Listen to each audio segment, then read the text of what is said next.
Good morning class. જય સ્વામિનારાયણ. જય સરદાર school કુંડલીથી આપનું હાર્દિક સ્વાગત છે. ધોરણ 12 કોમર્સ વિષય વાણિજ્ય વ્યવસ્થાને સંચાલનમાં પ્રશ્ન નંબર 13 આજે આપણે ચર્ચા કરશું. બરાબર. પ્રશ્ન નંબર 13, સંચાલનના કાર્ય વિસ્તારો જણાવી માર્કેટિંગ સંચાલન વિશે સમજાવો. બરાબર.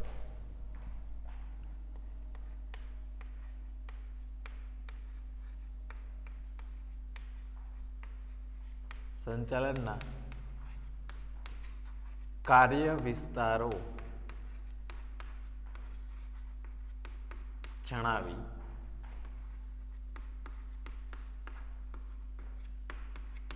માર્કેટિંગ સંચાલન વિશે સમજાવો. બરાબર. એ કોઈ પણ ધંધાકીય એકમ છે, એ ધંધાકીય એકમની અંદર સંચાલનના જે કાર્ય વિસ્તારો છે એ 4 પ્રકારના જોવા મળે છે. બરાબર. એમાં જે આપણું સૂત્ર છે એ છે મામા ઉના. બરાબર. તો કોઈને કોઈ ધંધાકીય એકમની અંદર જે જુદા જુદા વિસ્તારો છે એ વિસ્તારોને ધ્યાનમાં રાખીને સંચાલનના કાર્ય વિસ્તારો છે એ જોવા મળતા હોય છે. બરાબર. તો આપણે વાત કરશું અહીંયા કોમન સેન્ટેન્સ લખીએ છીએ એ પ્રમાણે જ.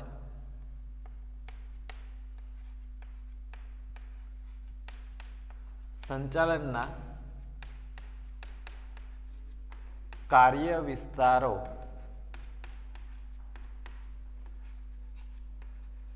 નીચે મુજબ છે. બરાબર. જેમાં પહેલું માનવ સંસાધન સંચાલન, બીજું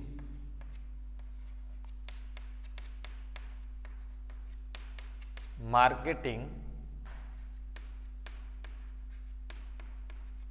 સંચાલન,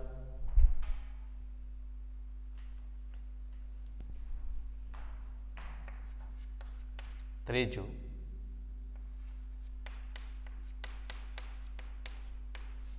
નાણાકીય સંચાલન, ચોથું ઉત્પાદન સંચાલન. રેડી.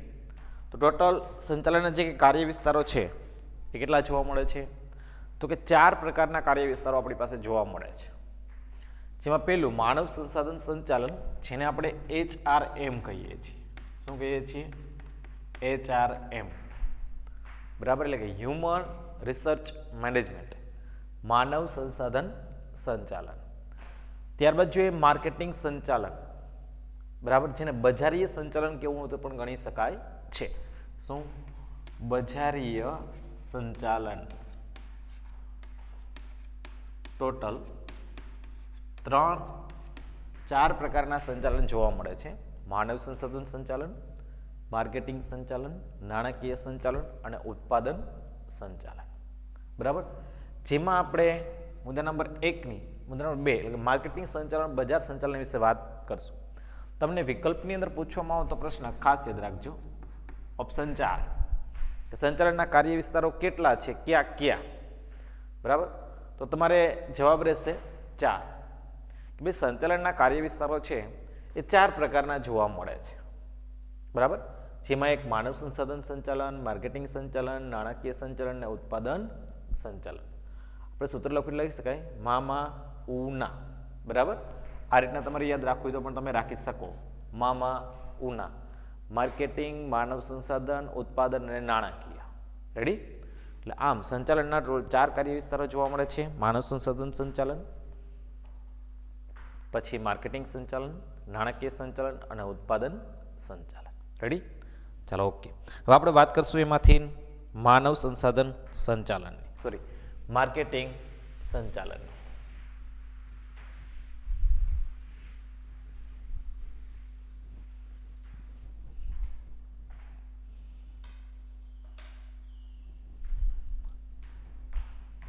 તરીકે હેડિંગ બાંધશું માર્કેટિંગ સંચાલન.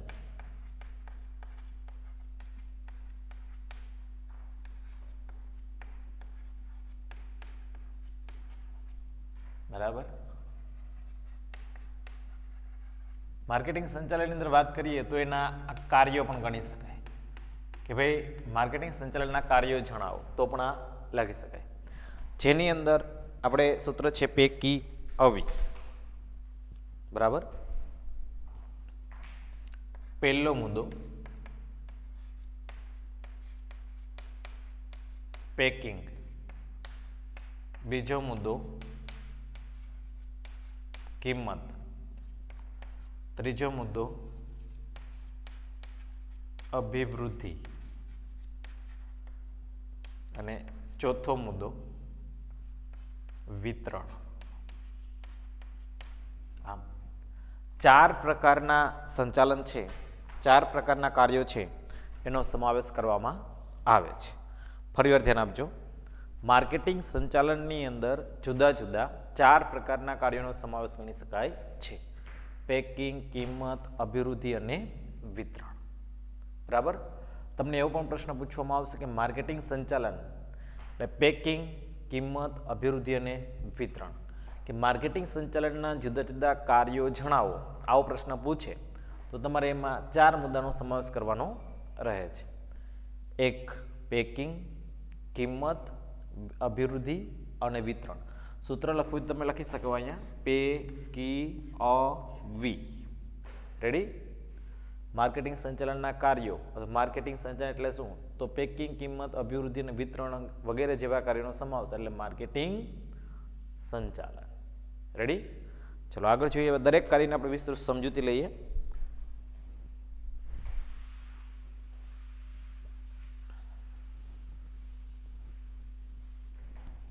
જેની અંદર મુદ્દા નંબર 1 ની વાત કરીએ આપણે.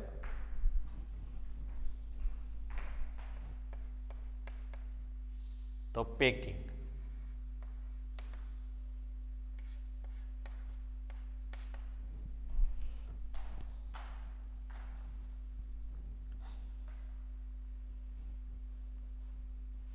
પેલા આપણે અર્થ જોશું, માર્કેટિંગ સંચાલનનો અર્થ.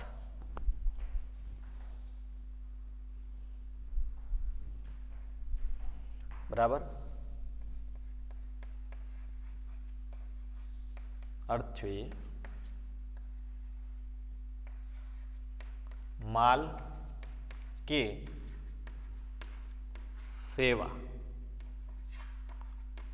ઉત્પાદક પાસેથી લઈને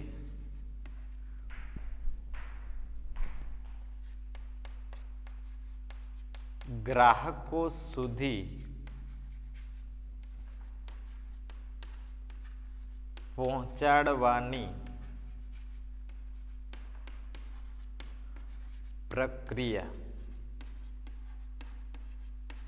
એટલે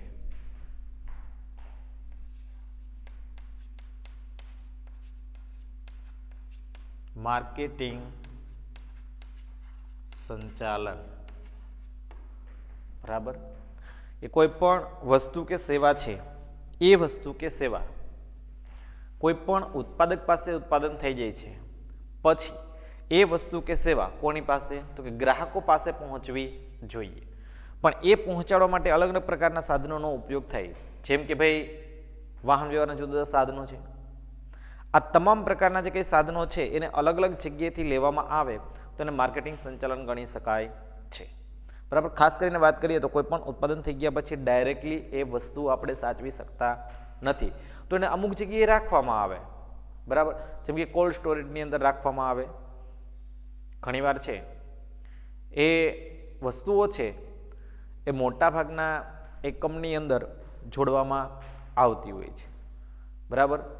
તો એ જે પ્રકારની જે કંઈ વસ્તુઓ છે એ તમામે તમામ વસ્તુઓ છે એ મળવી જોઈએ. અને ખાસ કરીને વાત કરીએ તો માર્કેટિંગ સંચાલનની અંદર 4 પ્રકારની વસ્તુનો સમાવેશ થાય છે: પેકિંગ, કિંમત, અભિવૃદ્ધિ અને વિતરણ.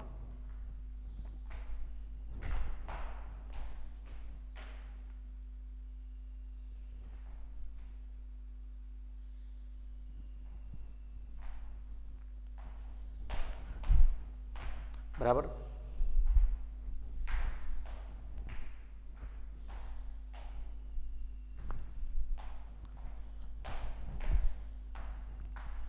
તો માર્કેટિંગ સંચાલનની અંદર તો ભાઈ 4 પ્રકારની વસ્તુનો સમાવેશ થાય છે: પેકિંગ, કિંમત, વિતરણ અને અભિવૃદ્ધિ. બરાબર.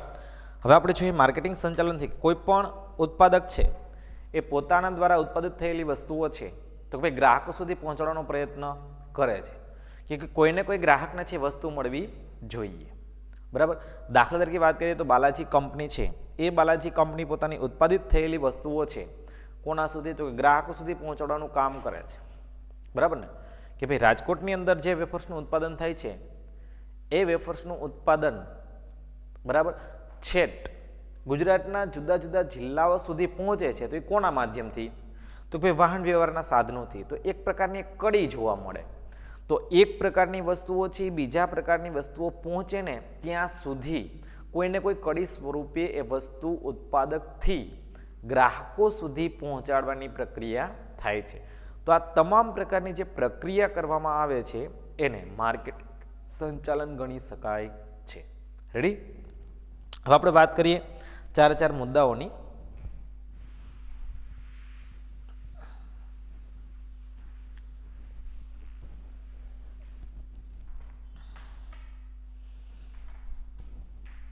જેમાં પહેલો મુદ્દો જોઈએ તો પેદાશ. બરાબર.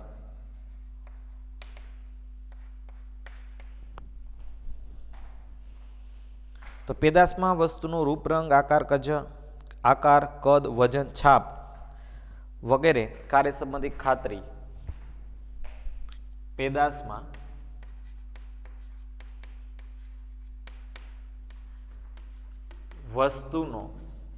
વસ્તુનું રૂપ, રંગ, કદ,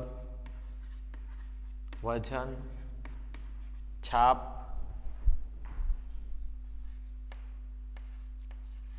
વેચાણ પછીની સેવાઓ વગેરે જેવી બાબતોનો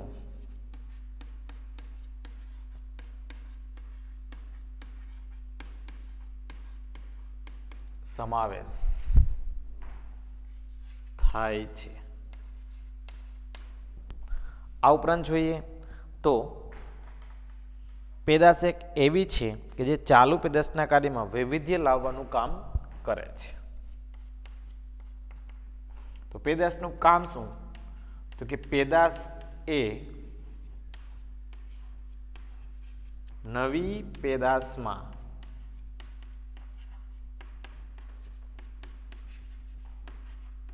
વૈવિધ્ય લાવવાનું કાર્ય કરે છે. પહેલા મુદ્દાની વાત કરીએ. બરાબર. ખાસ કરીને વાત કરીએ તો પેદાશ શું હોય છે. બરાબર. પેદાશ એટલે કે ઉત્પાદિત થયેલી વસ્તુ. તો એ ઉત્પાદિત થયેલી વસ્તુ શું બતાવે છે કે કોઈ પણ પેદાશની અંદર તો કે વસ્તુનું રૂપ કેવું છે, રંગ કેવો છે, કદ કેવો છે, વજન કેવી છે, છાપ કેવી છે, આ તમામે તમામ વસ્તુઓ છે એને પ્રાયોરિટી આપવામાં આવતી હોય છે. અને ખાસ કરીને કરીએ તો વેચાણ પછીની સેવાઓ, જેમાં આપણે વાત કરી શકીએ તો એક ગેરંટી હોય અને બીજું એક તો કે વોરંટી હોય.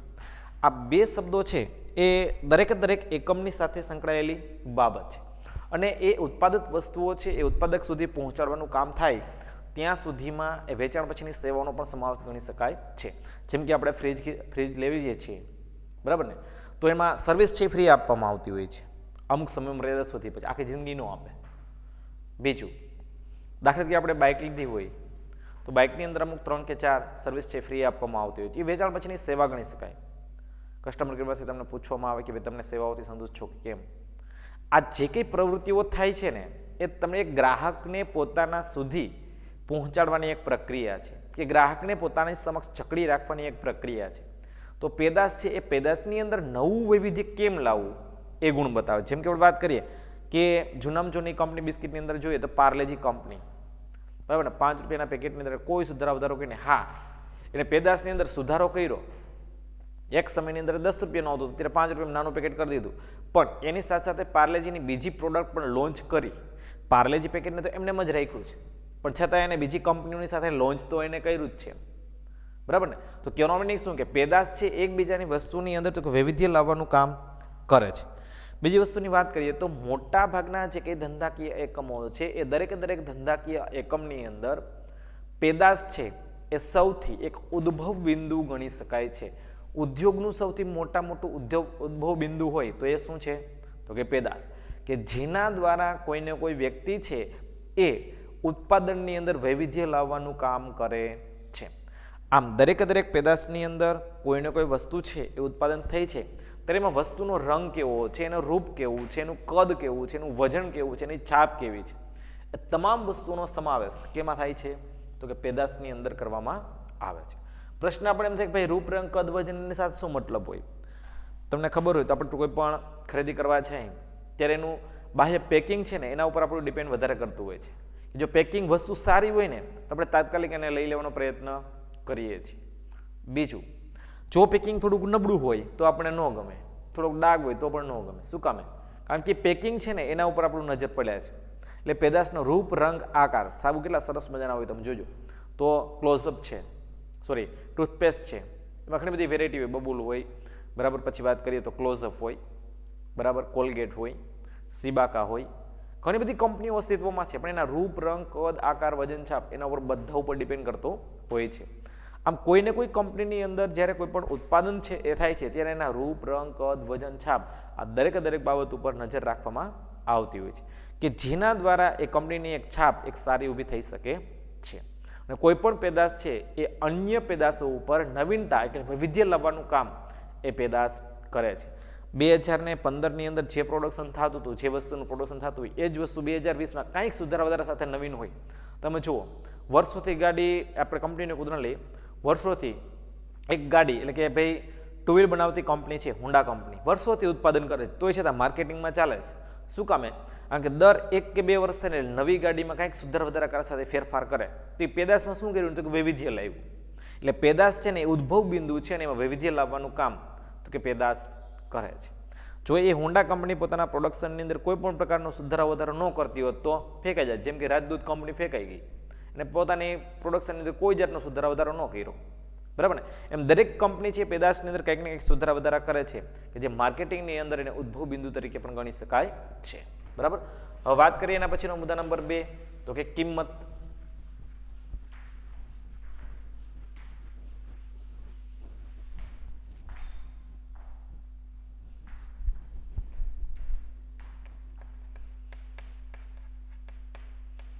મુદ્દા નંબર 2, કિંમત.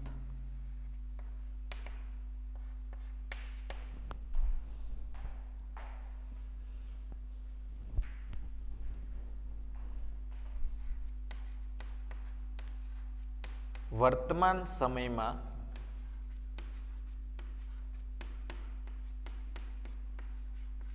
ગ્રાહક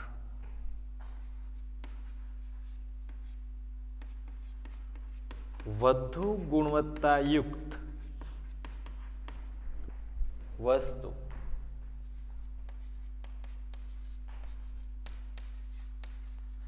વાજબી કિંમતે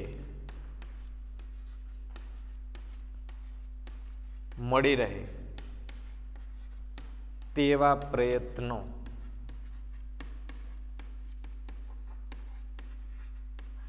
કરે છે. બીજું, વસ્તુની કિંમત નક્કી કરતી વખતે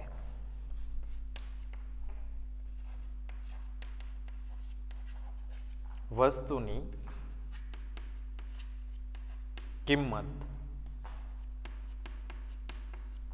નક્કી કરતી વખતે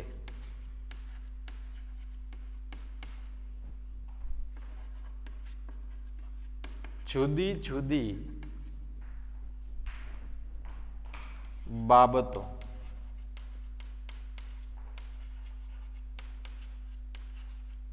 ધ્યાનમાં રાખવામાં આવે છે. જેમ કે એક વેચાણ નીતિ, બે શાખ નીતિ,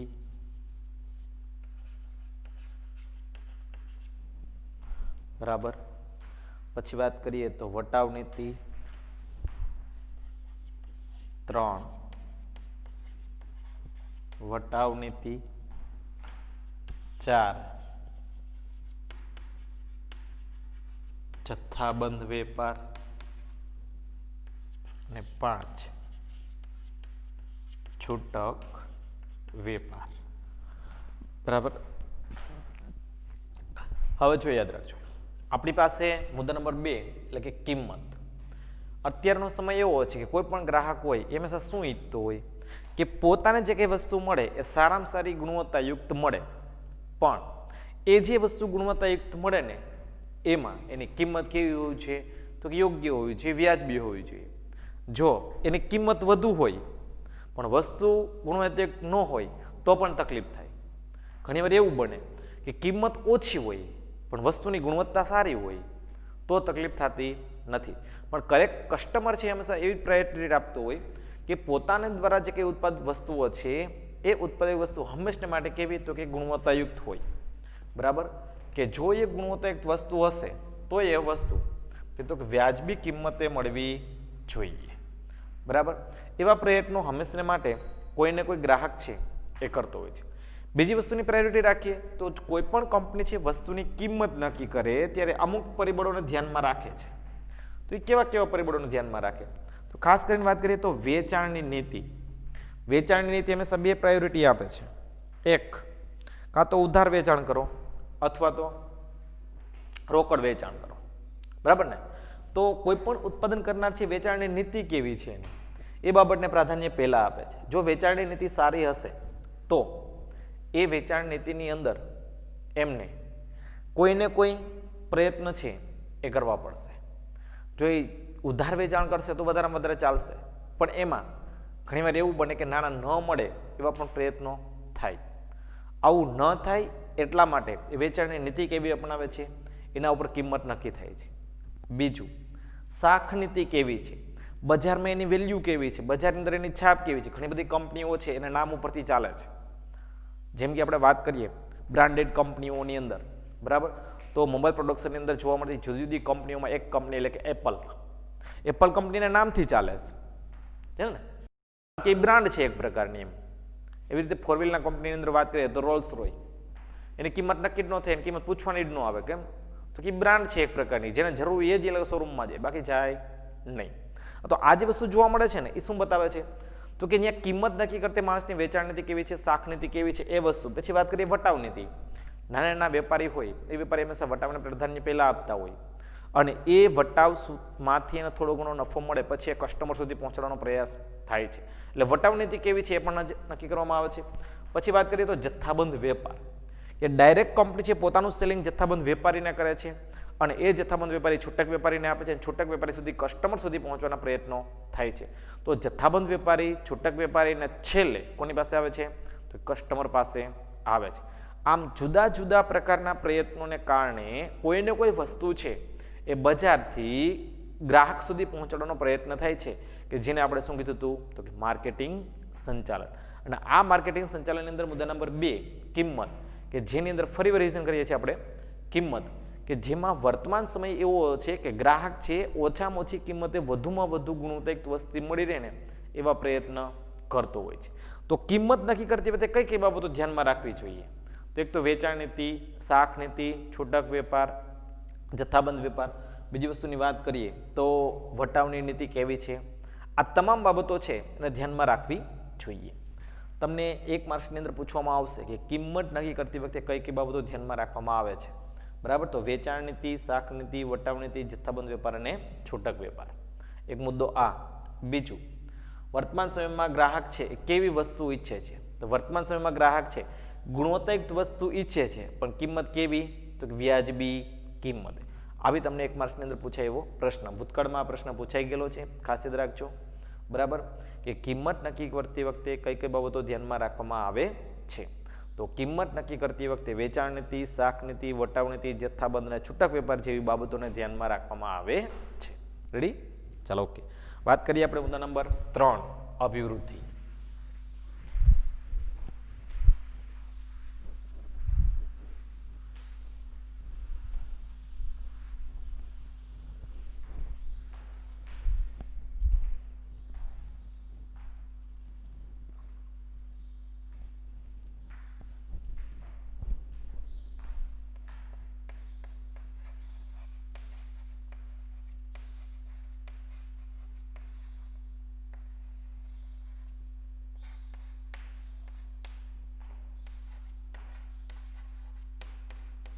વેચાણમાં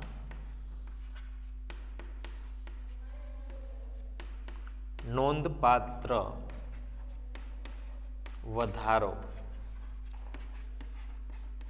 એટલે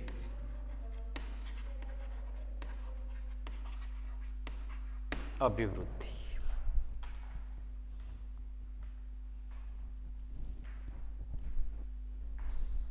બીજા મુદ્દાની વાત કરીએ તો માલની જાહેરાત કરવી અલ્પવિરામ, પ્રસિદ્ધિ કરવી અલ્પવિરામ, સેલ્સમેન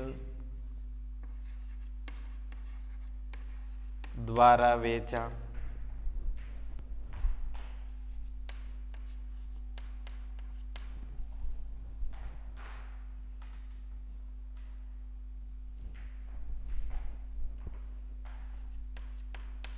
વગેરે જેવી બાબતો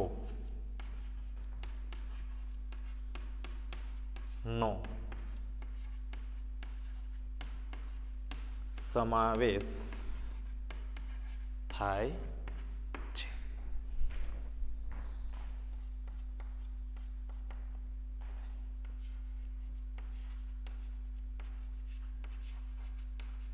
અભિવૃદ્ધિ દ્વારા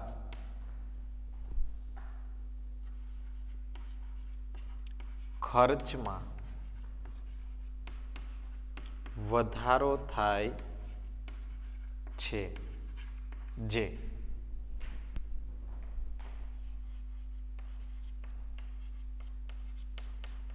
એક પ્રકારનો નફો છે. બરાબર? હવે મિત્રો ખાસ યાદ રાખજો, અહીંયા આપણે વાત કરીએ છીએ અભિવૃદ્ધિ. અભિવૃદ્ધિનો મુદ્દો છે એ તમને આની પહેલાના નેક્સ્ટ જે કંઈ યુનિટ આવશે, જોકે આપણે એમાં મોટાભાગના મુદ્દાઓ છે રદ કરેલા છે ગવર્મેન્ટ તરફથી. બરાબર? એટલે એમાં અમુક મુદ્દાઓ આવશે જેમાં એક અભિવૃદ્ધિનો તમારે આખો પોઈન્ટ આવતો હતો કે જે 2 થી 3 પ્રશ્નો કમ્પ્લીટ કરવાના હતા તમે. બરાબર? અહીંયા અભિવૃદ્ધિનો અર્થ શું થાય છે કે કોઈ પણ વેચાણની અંદર તમે જેટલો વધારો કરો ને એને કહેવાય તો કે અભિવૃદ્ધિ. દાખલા તરીકે વાત કરીએ કે વર્ષ 19ની અંદર 10% વસ્તુનો વધારો 10% વધારો હતો, એ જ વસ્તુ 20ની અંદર તો કે 30% થાય ને તો આને કહેવાય અભિવૃદ્ધિ. બરાબર? જે વર્ષની અંદર વસ્તુનું ઉત્પાદન થતું હતું અથવા તો વેચાણ થતું હતું એમાં ઉત્તરોત્તર વધારો કરવો એને કહેવાય અભિવૃદ્ધિ. દાખલા તરીકે વાત કરીએ કે ઓપ્પો અને વિવો કંપની તમે જુઓ જાહેરાતની અંદર સૌથી આગળ.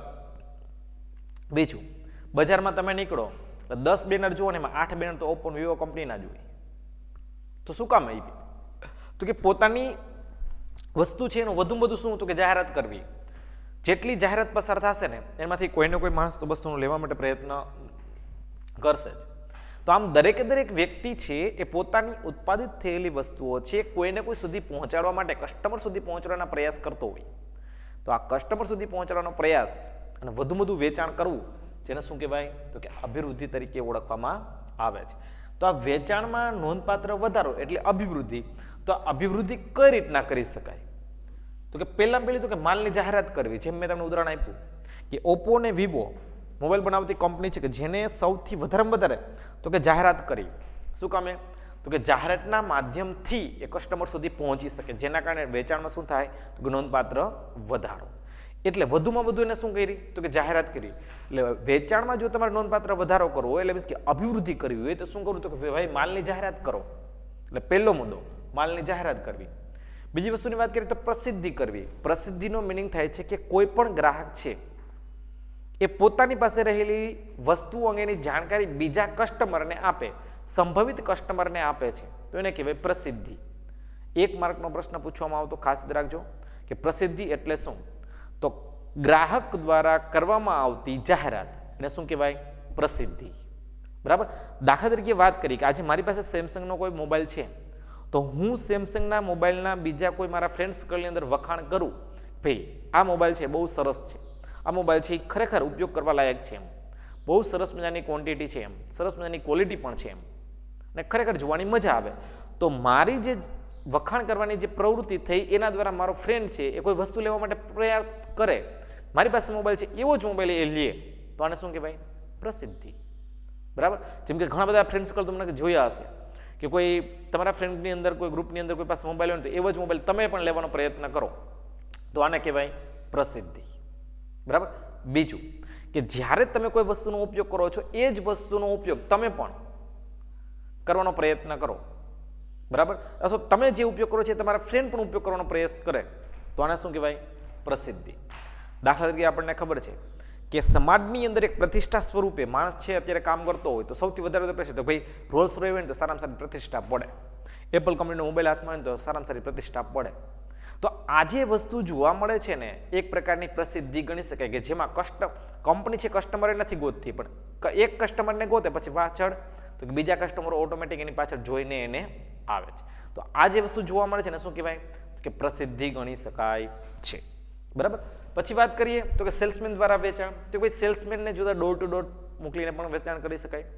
બીજું સેલ્સમેનને છે એ કોઈને કોઈ જગ્યાએ તમે એને કોઈ વિન્ડોઝ ડોર, બરાબર, અથવા તો કાઉન્ટર સેલ્સ દ્વારા પણ વેચાણ કરી શકાય છે, ડોર ટુ ડોર પણ વેચાણ કરી શકાય છે. તો સેલ્સમેન દ્વારા પણ વેચાણમાં વધારો કરી શકાય છે. ખાસ કરીને વાત કરીએ તો અભિવૃદ્ધિમાં તો કે મોટાભાગનો ખર્ચ તો થાય જ છે. જાહેરાત છે કે એમને એમ નથી થતી, જાહેરાત માટે તો ખર્ચા કરવા પડે, કર્મચારી રોકવા પડે, સમય આપવો પડે, નાણાં ખર્ચવા પડે. આ તમામ વસ્તુનો ખર્ચો થાય જ, પણ એક પ્રકારનો શું છે નફામાં વધારો. મેં તમને પહેલાં પણ વાત કરી કે ઓપ્પો ને વિવો કંપની લાખો રૂપિયાની ખર્ચા કરે છે, છતાં એની કંપનીમાં એના પ્રોડક્શનની અંદર એના સેલ્સની અંદર તો કે વધારો થાય છે. એક પ્રકારનો શું ગણી શકાય તો કે અભિવૃદ્ધિ ગણી શકાય છે. આમ કોઈને કોઈ કંપની છે એ વેચાણમાં વધારો કરવા માટેના અનેક પ્રકારના પ્રયાસો કરે છે કે જે એક પ્રકારનું માર્કેટિંગ સંચાલન પણ ગણી શકાય છે. તો આમ કોઈ પણ ઉત્પાદિત થયેલી વસ્તુઓ છે ગ્રાહક સુધી પહોંચાડવાની પ્રક્રિયા કોઈને કોઈ સ્વરૂપે થાય છે, જેને આપણે શું કીધું માર્કેટિંગ સંચાલન, કે જેની અંદર એક મુદ્દો અભિવૃદ્ધિ એટલે કે વેચાણમાં થતો નોંધપાત્ર વધારો, જેને આપણે શું કીધું તો કે અભિવૃદ્ધિ, જે વેચાણ જાહેરાત દ્વારા, બીજું સેલ્સમેન દ્વારા, પ્રસિદ્ધિ દ્વારા તો કે અભિવૃદ્ધિમાં વધારો કરી શકાય છે. આ 3 મુદ્દા ખાસ યાદ રાખજો કે ભાઈ અભિવૃદ્ધિમાં કોનો કોનો સમાવેશ થાય, તો એક જાહેરાત, પ્રસિદ્ધિ અને સેલ્સમેન દ્વારા વેચાણ. બરાબર. ચાલો ઓકે. હવે આપણે વાત કરશું મુદ્દા નંબર 4.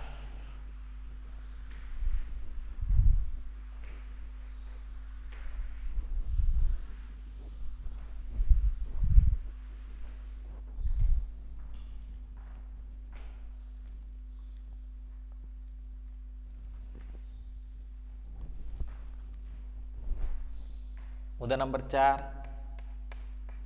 વિતરણ.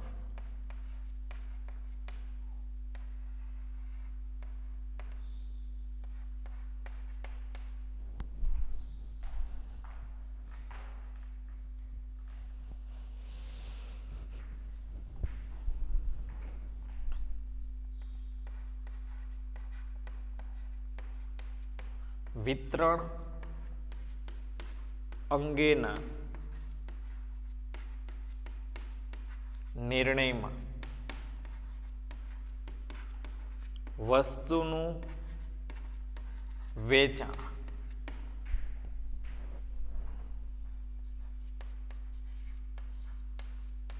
કઈ રીતે કરવું તે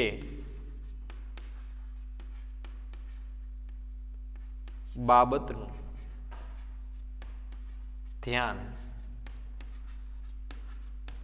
રાખવામાં આવે છે.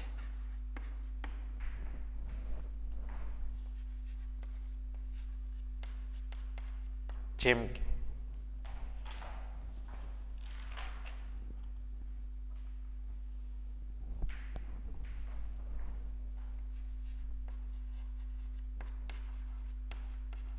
જથ્થાબંધ વેપાર, અલ્પવિરામ,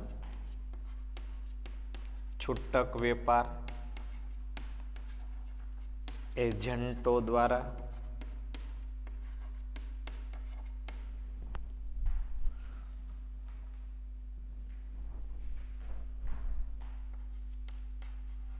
તથા વાહન વ્યવહારના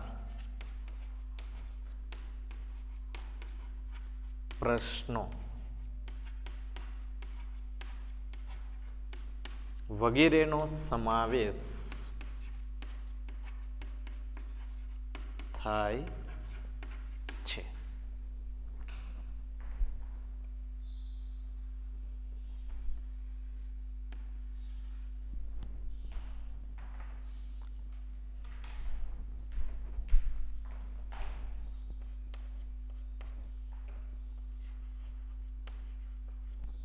અહીં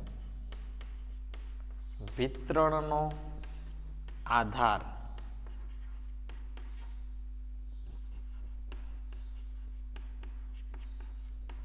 ધંધાકીય એકમના કદ પર રહે છે. હવે એક મુદ્દો ખાસ યાદ રાખજો કે ભાઈ કોઈ પણ વાહન વ્યવહાર છે, બરાબર, વાહન વ્યવહારના પ્રશ્નો હોય. બીજી વસ્તુની વાત કરીએ તો છૂટક વેપાર, જથ્થાબંધ વેપાર અને એજન્ટો દ્વારા વેપાર, બરાબર. એક માર્કનો પ્રશ્ન તમને પૂછી શકાય કે વિતરણમાં કઈ કઈ બાબતોનો સમાવેશ થાય છે અથવા કઈ કઈ બાબતોનું ધ્યાન રાખવામાં આવે છે. તો જથ્થાબંધ, છૂટક, એજન્ટ અને વાહન વ્યવહારના પ્રશ્નો, બરાબર. વિતરણ એટલે શું થાય કે ઉત્પાદિત થયેલી વસ્તુ છે એ ઉત્પાદિત થયેલી વસ્તુ ગ્રાહક સુધી પહોંચાડવાનો પ્રયાસ એટલે શું કહેવાય? તો કે વિતરણ, બરાબર. જેમ કે બાલાજી વેફર્સની અંદર વેફર્સનું ઉત્પાદન થઈ જાય પછી એક પણ પ્રકારનું વાહન વ્યવહારનું માધ્યમ જ ન હોય તો વેફર છે એમને રાખી શકાય? ન રાખી શકાય. તો શું કરવું પડે? તો કે એને કોઈને કોઈ જગ્યાએ પહોંચાડવાનો તો પ્રયત્ન કરવો જ પડે. પછી એ જથ્થાબંધ વેપારીને આપે કે છૂટક વેપારીને આપે કે કોઈ એજન્ટને આપે કે કોઈ એજન્સીને આપે, કોઈને સ્વરૂપને આપે, પણ એ પહોંચાડવું તો પડે જ. પણ આ દરેક વ્યક્તિ સુધી પહોંચાડવા માટે કેની જરૂર પડશે? તો વાહન વ્યવહારની જરૂર પડશે. અને આ વાહન વ્યવહારની દ્વારા જ એ વિતરણ કરી શકે છે. એટલે દરેકે દરેક ધંધાકીય એકમની અંદર કોઈ પણ ઉત્પાદિત થયેલી વસ્તુ છે એ કસ્ટમર સુધી પહોંચાડવા માટે તો કે જથ્થાબંધ વેપારી, છૂટક વેપારી, બરાબર, એજન્ટ અથવા એજન્સીઓ અને છેલ્લે વાહન વ્યવહાર દ્વારા પણ એ વસ્તુઓ પહોંચાડવાનો પ્રયાસ કરવામાં આવે છે. ખાસ કરીને વાત કરીએ તો વિતરણ માટે સૌથી મુખ્ય આધાર કેનો ઉપર હોય કે ધંધાકીય એકમનું કદ કેવું છે. જો ધંધાકીય એકમ નાનું હોય તો કંઈ જથ્થાબંધ વેપારીને, છૂટક વેપારીને, એજન્સીને આ કંઈ નિમવાની જરૂર નથી. પણ ધંધાકીય એકમનું કદ વિશાળ હોય તો શું કરવું પડે? તો કે ભાઈ જથ્થાબંધ વેપારી, ભાઈ છૂટક વેપારી અને છેલ્લે તો કે ભાઈ ગ્રાહક સુધી પહોંચાડવાનો પ્રયાસ થાય છે. દાખલા તરીકે વાત કરીએ આપણે તો પાર્લે કંપની છે, ડેરી મિલ્ક કંપની છે, બરાબર. એક પ્રોડક્શન કરતી કંપનીઓ છે કે જે પોતાનું પ્રોડક્શન કસ્ટમર સુધી પહોંચાડવા માટે તો કે છૂટક વેપારી, જથ્થાબંધ વેપારી અને કસ્ટમર સુધીની લાઈન છે એ પોતે અપનાવે છે. કારણ કે એનું કદ છે કેવું છે? વિશાળ છે. એટલે આપણે પહેલાં પણ કીધું કે વિતરણ એટલે કે વસ્તુ પહોંચાડવાનો જે સમય છે, સ્થળ છે, એનો આધાર કોના ઉપર હોય? તો કે ધંધાકીય એકમના કદ ઉપર હોય છે. કે ધંધાકીય એકમનું કદ જો વિશાળ હોય તો એ પ્રકારની પદ્ધતિ અપનાવવામાં આવે છે. ધંધાકીય એકમનું કદ જો નાનું હોય તો એ મુજબની પદ્ધતિઓ અપનાવવામાં આવે છે. આમ માર્કેટિંગ સંચાલનની અંદર જુદી જુદી 4 બાબતોનો સમાવેશ થાય છે. એક પેદાશ, હિંમત, વિતરણ અને અભિવૃદ્ધિ, બરાબર. એટલે કે કોઈ પણ 3 ગુણની અંદર તમને પૂછશે કે ભાઈ માર્કેટિંગ સંચાલન વિશે જણાવો તો ટૂંક નોંધ લખો માર્કેટિંગ સંચાલન, બરાબર. બીજું સંચાલનના કાર્ય વિસ્તારો જણાવો. આ એક પ્રશ્ન, આ બે પ્રશ્ન આપણે કમ્બાઈન કરેલા છે, યાદ રાખજો. બરાબર, આ તમને 2 માર્ક્સની અંદર પૂછે. સંચાલનના કાર્ય વિસ્તારો જણાવો, 2 ગુણ. ટૂંક નોંધ લખો, માર્કેટિંગ સંચાલન. બરાબર, એટલે આ રીતના પ્રશ્ન પૂછવામાં આવે તો તમે આમ લખી શકો છો. બરાબર, ટૂંક નોંધ લખો, માર્કેટિંગ સંચાલન, કે જેની અંદર 4 મુદ્દાનો સમાવેશ કરેલ છે. બરાબર, તો આ સાથે આપણે અહીંયા આજનો પ્રશ્ન સમાપ્ત કરીએ છીએ. નેક્સ્ટ પીરિયડની અંદર ફરીવાર મળશું. ત્યાં સુધી બધાને ઓલ ધ બેસ્ટ. જય સ્વામિનારાયણ.